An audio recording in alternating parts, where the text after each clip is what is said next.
Matapos ang kasikatan ng ating pambansang kamao Manny Pacquiao, ay tila pumalit itong tinaguriang angas ng Pinas na si Janrel Casimero alias Cuadro Alas. Araw-araw ay laman ng balita, lalo na sa social media, pinag-uusapan. Marami ang humahanga at tumitingala, pero sa kabila ng pagiging 3-division world champion, ay marami din ang humihila sa kanya pababa. Di may tatanggi na talaga namang magaling at malakas itong si Janrel Cuadro Alas Casimero. Isa sa mga ebidensya ay ang pagiging multiple division world champion. Ilang bansa din ang walang takot niyang dinayo, ginulpi ang mga kalaban. Dagdag mo pa na makikita naman talaga sa kartada ang husay nitong ating bida. 33 wins, 4 losses, 22 tinapos via knockout. Mataas ang knockout percentage at take note, di din mga pipitsuging kalaban ang kanyang mga tinumba. Mga elite boxer din at champion pa ang iba, kaya may mga boksingero talaga at mga promoter na tila nag-aalangan na isa lang ang kanilang alaga dahil baka lalapain lang ito ni Casimero. Sa kabuuan ng kanyang karera ay 22 sa kanyang mga nakalaban ang kanyang tinumba, kaya sa videong ito ay sabay-sabay natin tignan ang top 11 fastest knockout win ni Janrel Casimero alias Cuadro Alas, ang angas ng Pinas. Number 11, Cesar Ramirez Lora, 2 minutes and 23 seconds sa round 10. August 24, 2019, dumayo sa Pinas itong maangas na Meksikano na si Cesar Ramirez Lora para ito sa pagdipinsa ni Casimero sa kanyang WBO interim bantamweight title. Galing sa 6 na sunod-sunod na panalo itong Meksikano, kaya mataas ang kumpiyansa na kaya niyang tibagin ang tibay ni Cuadro Alas. Shot. It just can't be the right hand. That time a nice left hand. That was Beautiful a left hand. knockdown. Coasted in round number 4.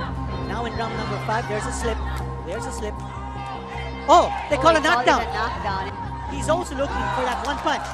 He knows that he's been down twice. He knows he's been on points. Wow! Here we go.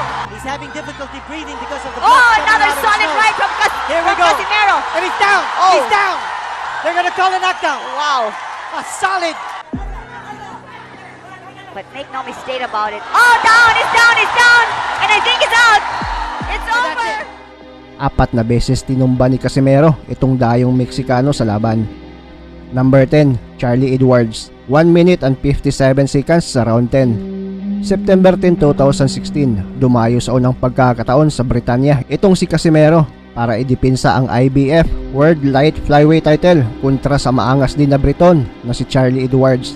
Pero kahit undefeated ang kalaban ay dinurog lang ito ni Kabayan. Ricky Birds, Anthony Crolla, Terry Flanagan Lee. You see, really weighing them. You see, big uppercut, and Edwards fell. Casimero. Casimero was actually doing it to him there. Big right, he's about 26 pounds. Now, Beautiful shot. Walked into it. You have the experience to hold. Can he recover from that? I don't think so. Steve Greer holds it. It is over. Sobrang na-trauma si Edwards sa ginawa ni Casimero at nagsisi ito sa kaniyang kayabangan pagkatapos ng bakbakan. Number 9, Luis Alberto Lazarte, 1 minute and 9 seconds sa round 10. February 10, 2012 ay dumayo sa bansang Argentina itong si Casimero para ito sa titulong IBF Interim Light Flyweight title. Ang laban na to ay talagang nakatatak na sa kasaysayan ng boxing dahil sa lantarang dayaan at kaguluhan pagkatapos ng laban. Bagamat ilang beses ni-wrestling si Casimero sa laban, ay ilang beses din niyang pinabagsak ang tinaguriang boxing hero ng Argentina na si Lazarte. Tinapos ang laban sa ika-10 round. El bujeño era bravísimo, pero no a este nivel ya. Con la derecha Casimero, atención, izquierda de Casimero, y viene el conteo. Estaba mal Lazarte con derecha y con izquierda. Está mareado Lazarte, llegó Casada en el pase, no está bien Lazarte, lo está midiendo. Atención que puede venir el knockout. Otra derecha más y otra izquierda, se va al piso Lazarte. Está knockout. Está esperando Lazarte.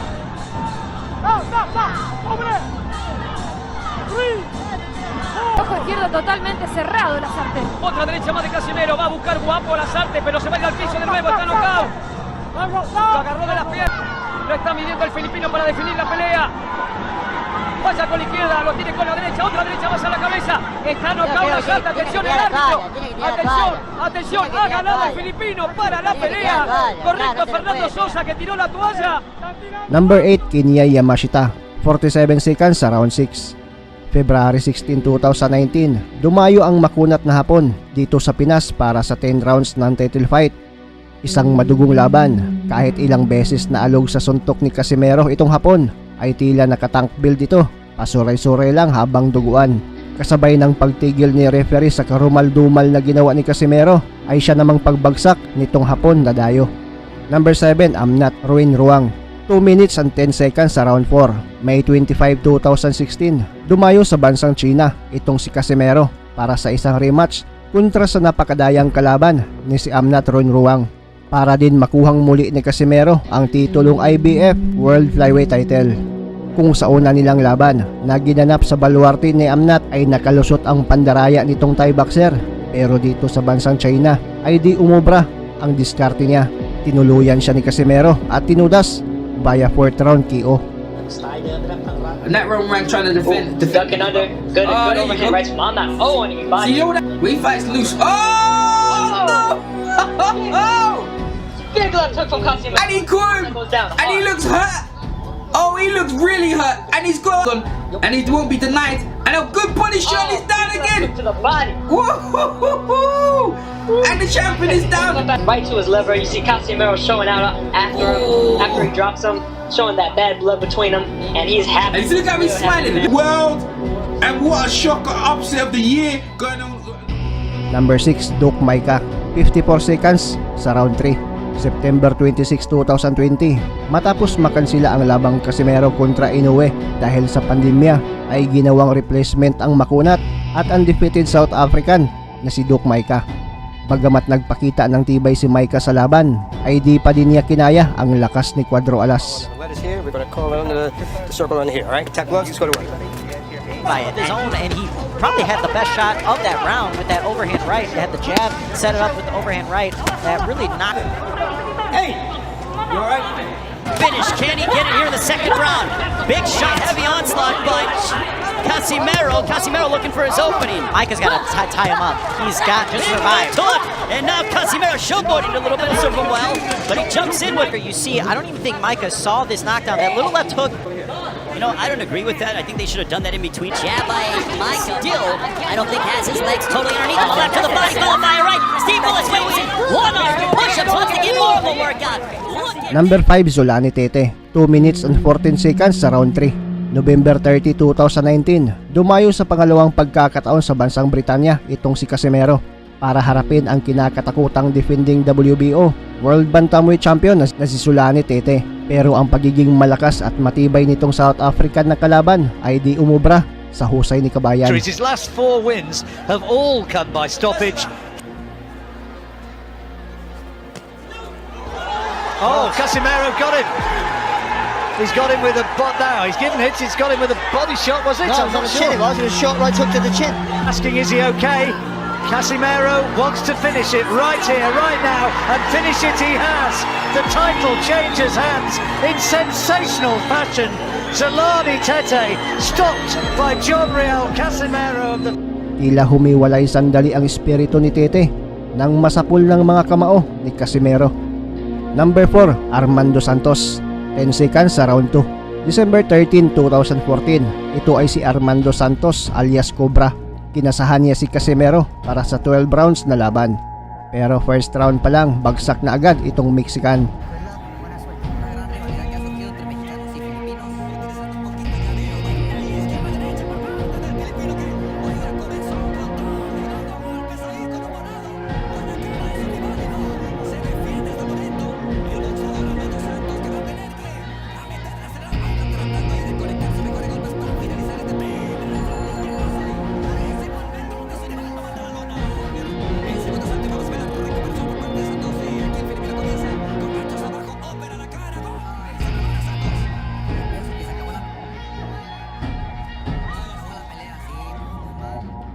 Nilamog ng todo ni Casimero ang alias Cobra ng Mexico at tinudas via second round TKO. Number 3, Pussy Page, 1 minute and 41 seconds sa round 1, July 21, 2018, dumayo sa pang-apat na pagkakataon si Casimero sa bansang Mexico para sa 6 rounds non-title fight kontra ang alias Bull ng Mexico na si Jose Peach. Pero pinahiya lang ni Kabayan ang Mexican sa harap ng kaniyang mga kababayan. Tinapos ni Casimero via second round KO.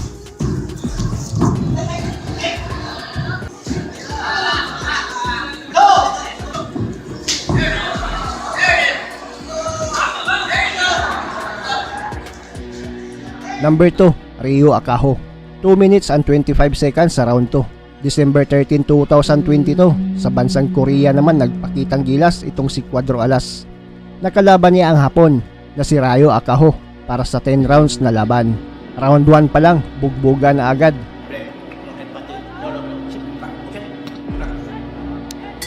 Round 1.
Bagamat nagkaroon ng aktingan ang laban at diniklarang no contest, ay kalaunan binago ito at diniklarang panalo si Casimero via second round KO.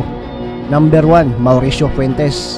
2 minutes and 59 seconds sa round 1. May 3, 2014, may Colombiano na naglakas loob na harapin si Casimero at dumayo pa dito sa Pinas para ito sa bakanting IBF World Light Flyweight title. Ito ay si Mauricio Fuentes alias Champita.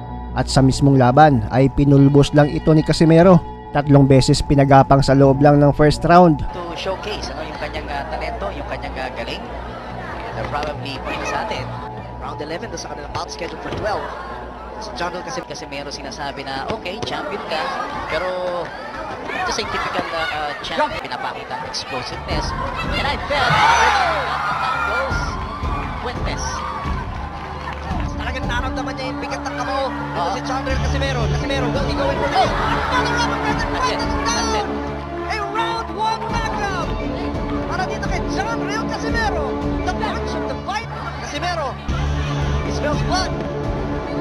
This time puts a combination together. That time with the left, with the right. And again he knocks him down. The other referee should stop this fight. Partner.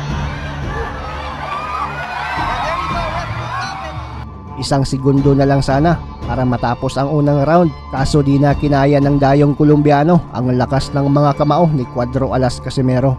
Panalo si Cuadro Alas via first round KO, kaso di niya nakuha ang pandaigdigang bakanting titulo dahil di niya nakuha ang tamang timbang para sa laban na to.